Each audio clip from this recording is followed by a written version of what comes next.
Hi everybody, this is Shannon Olson from Nana's Workshop, and this is Garden Talk, episode 13. You guys, tonight I'm going to talk about some water features in ponds and some landscaping procedures. So when I put in my pond, sorry for the shadow. So when I put in my pond, it took me 3 times to redo it. Because I didn't have the rocks set correctly to lean down and for the water flow. I wanted that perfect sound, and so it took me a while. But so if you're planning on putting in a pond, you need to dig down. Think first about if you're gonna have fish, because if you're gonna have fish, you're gonna want to dig down deep enough, especially if you're in a cold climate. You're going to want to dig down deep enough for them to hibernate. I'm so sorry, I'm jumping around here. There. They're going to want to hibernate down in the wintertime, especially like in Nebraska, your colder zones. Now your warmer zones are going to be fine, but a deep pond is really good for them anyway to it's just better for an environment. You don't want it very shallow. You want it at least 3 feet or more. So they do make prefab containers. Now that's what I used in mine, and I dug out, it was a peanut shape and just one depth. It's about 3 foot. They make other ones where there's shelf different depths, and this is what you want to think about. Do you want to put in a prefab, or do you want to put in a liner? And liners, you know, you can put any size pond in. You can put your shelves in different levels so your fish have somewhere to go, and you can set your plants on some of the shelves. And so when you want to start digging, like I said, dig deep enough to where, plan all this out, lay out a garden hose or some string to kind of outline the spot that you want to be in, or you want it to see, make sure it's going to fit your area. If it's going to be way out in the middle of the sun where there's no trees, you're going to make sure that you're going to have, you're going to want to add something to that, because it's going to get a lot of algae in.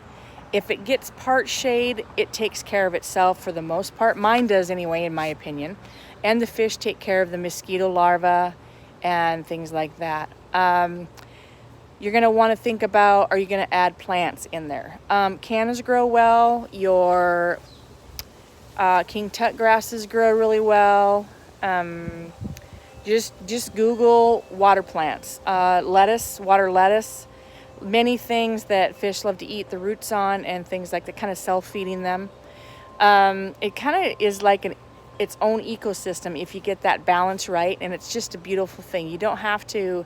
It's less cleaning when you get that balance right, and but you're going to want to add a pump. And that's another thing to think of, because you're going to need to figure out how big of a pump you need. You're going to want to figure, now that's another thing, it's calculated, Google that. You're going to have to calculate the size of the pond and the height of the climb of the water to get back and circulate back into the pond.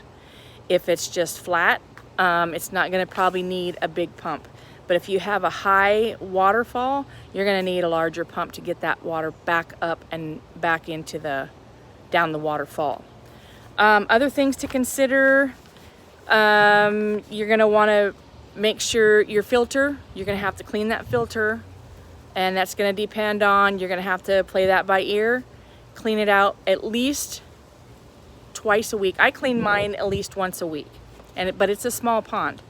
Other things to think of, if you're going to overwinter your fish and you don't think you have it deep enough, you can drop in a pond heater. I bought mine at a local farm equipment store. They had them there. It's kind of the same thing as a horse. You put them in horse tanks to keep that water open for the horses and cattle to drink at night, in the winter. Your liners. Now, I put a liner in even though I had a prefab put in. But I put a liner in from the waterfall all the way underneath that pond. To me, it was just a security thing where if that plastic pond somehow got a hole in it, I did have the plastic liner underneath. Now, I think I did 2 layers.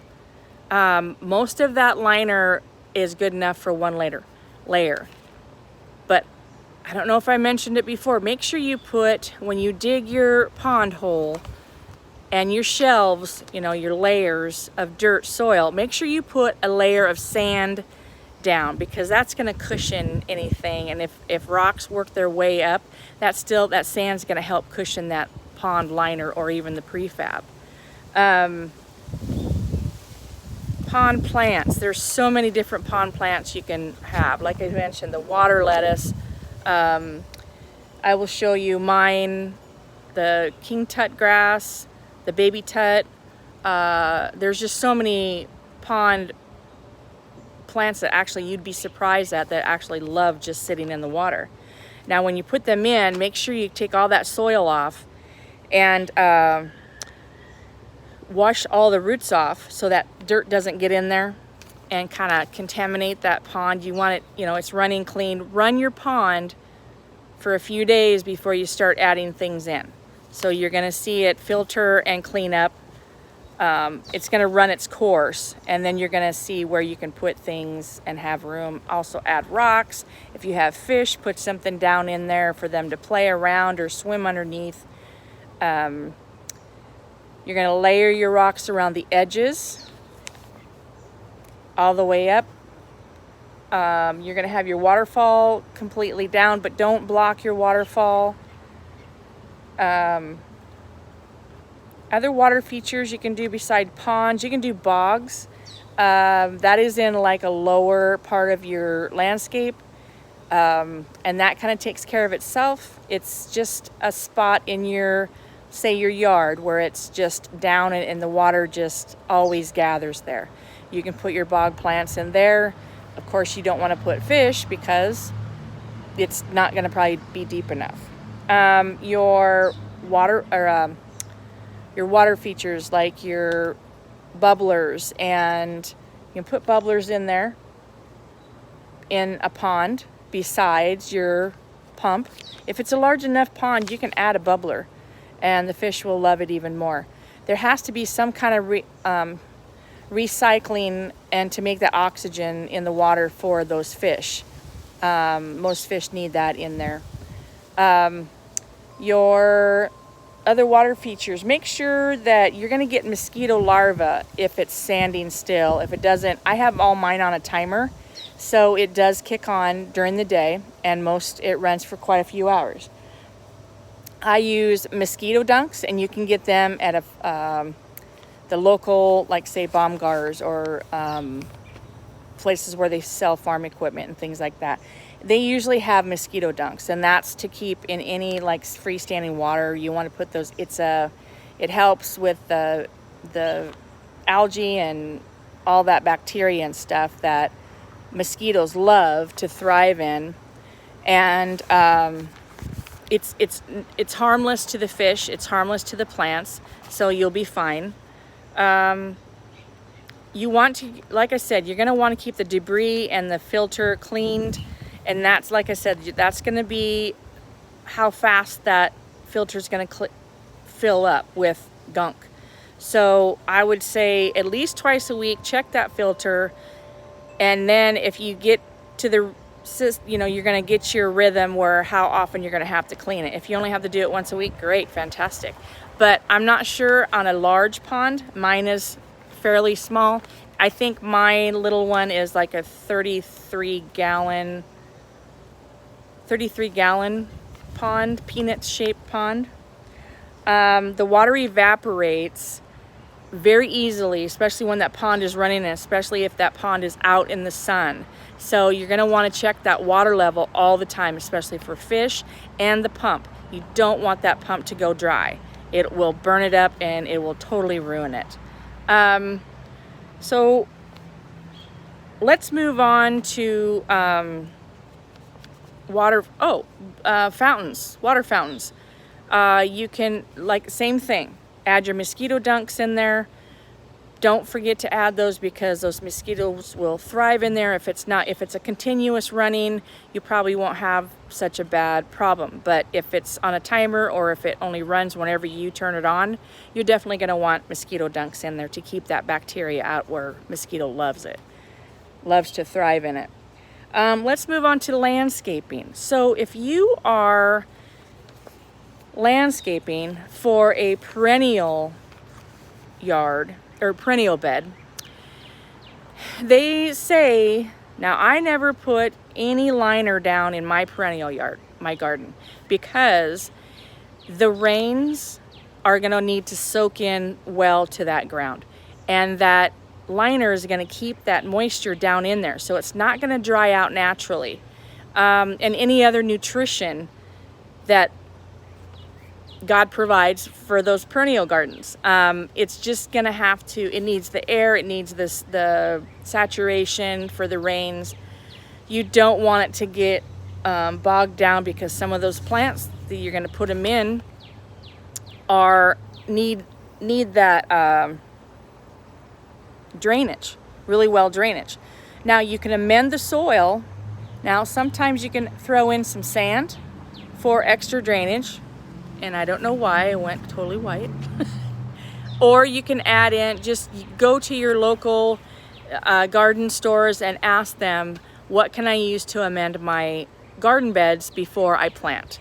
And it will be a big plus for you, a large plus. Big flock of birds just flew over. In the long run.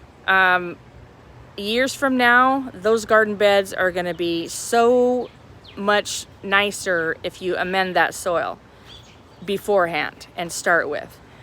Know your soil. Do you have clay soil? Do you have black loam? Black loam is like the awesome black loam soil. All plants love that. Good drainage. Your clay soil doesn't drain as well. So you're going to want to amend that if that's what you're planning in. Or just make sure you look up what plants thrive in clay soil. You're going to have to do a lot of research. If you want these garden beds to last, do your research before you start. Don't start throwing things in you don't know that are going to last. It is trial and error sometimes, but if you do your research, you will have good success. If you're planting in sun or shade, make sure you get the right plants. And your zones. Make sure you know your zone, your light, and your soil. I would not put down any liners if you're doing perennial beds. Now, I just don't like liners. I just don't. You get the weed seeds anyway that land on top of that, and so you're going to have to pull weeds no matter what, even if you do perennial bed or an annual. Your annuals you will dig out every year, every fall, clean it all the way out, and I would just get rid of all the plants and the debris, and then in the spring I would till that up, throw in something to amend that soil, and then go ahead and plant your annuals and throw in some mulch on top of it. They will thrive in that. It'll be amazing. Your perennial beds, there's some plants that I clean completely out in the fall, and there's some that I leave because it's kind of beautiful to watch some of those grasses with the seed heads. That gives the birds something to eat during the winter.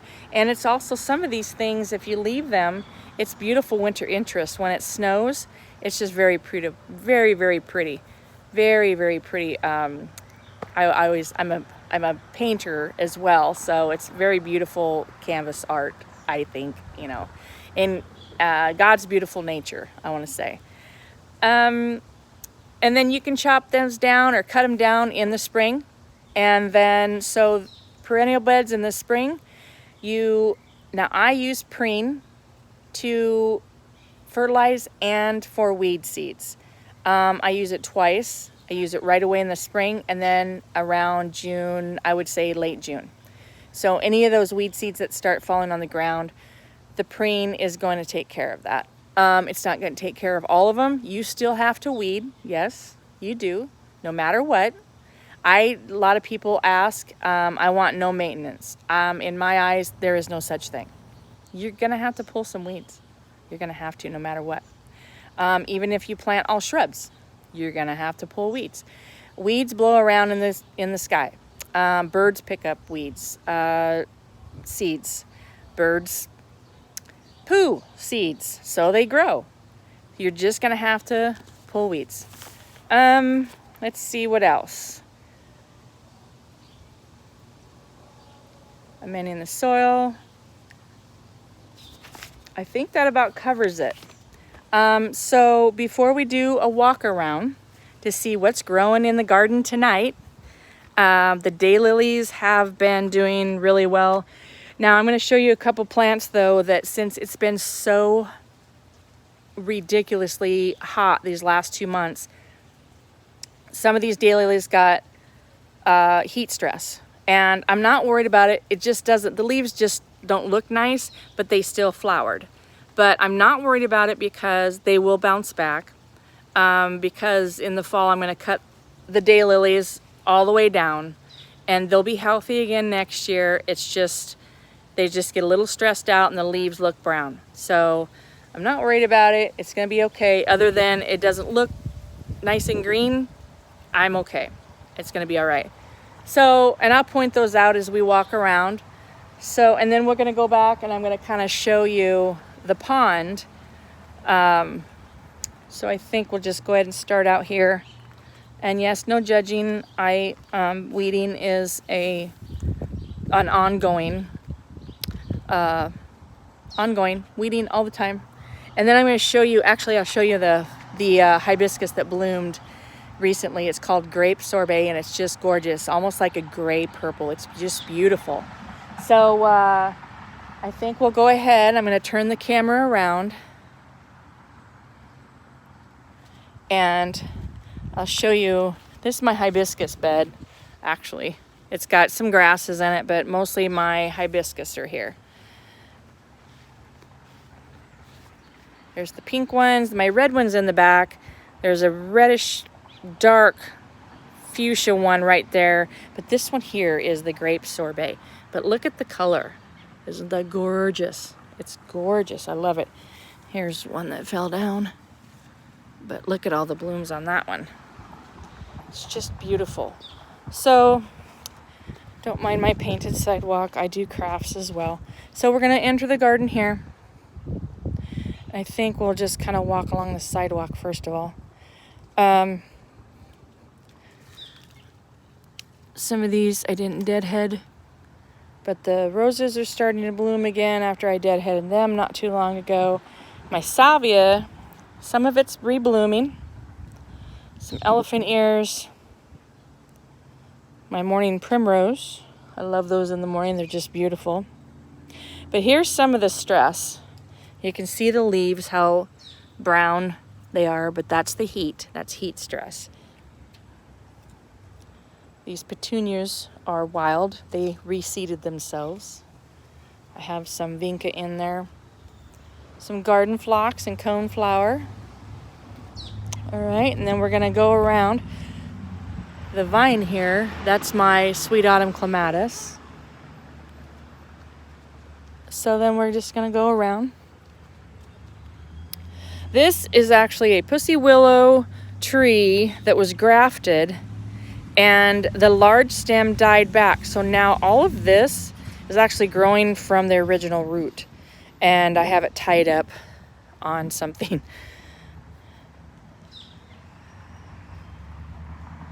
I'll try and go slow here. The tall lilies are done, so I cut them back so you can see the other flowers.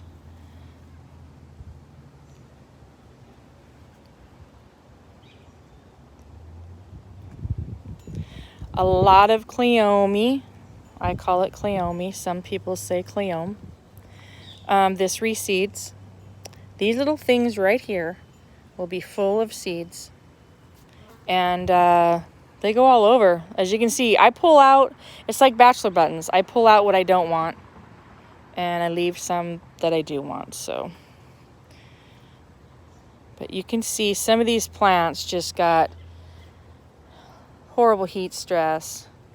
Columbine did a little bit, but I think it's done anyway, so. Here's some daylilies.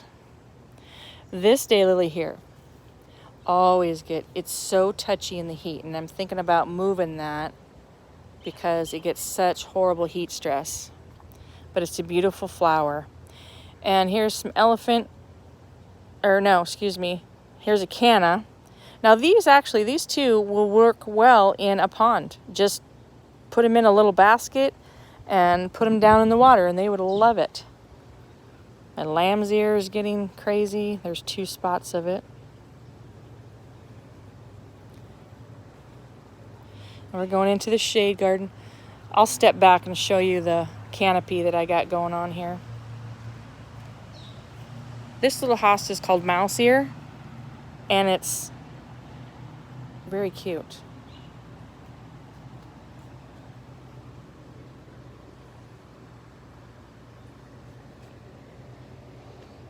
It's trying to go slow here. My bleeding heart right in there, it's fading back, so it dies back. It will come back next year. Some elephant ears, my hostas.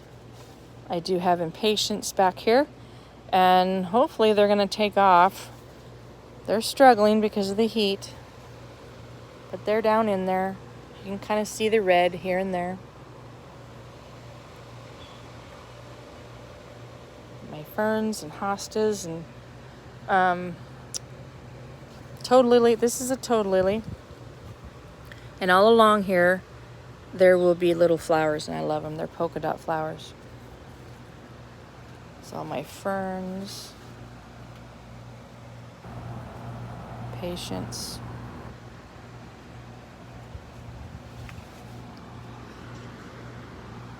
Stilbees, they should be blooming soon.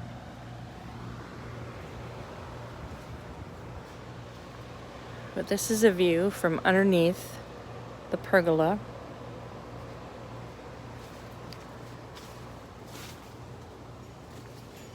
Go back out, and here's the sumac. I love that color. I just really do.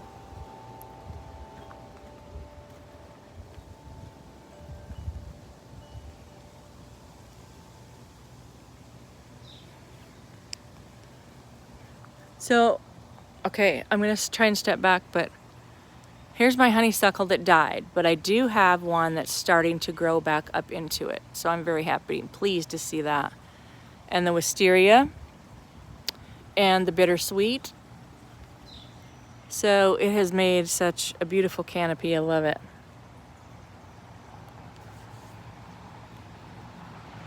And here's another daylily that totally got heat stress. And it has beautiful little smaller peach colored daylilies on it, but it really struggled, really did. But I mean, it's okay. It will come back next year, so I'm not gonna stress out about it.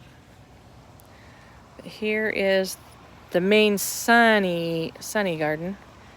There's a double daylily, double yellow ruffle.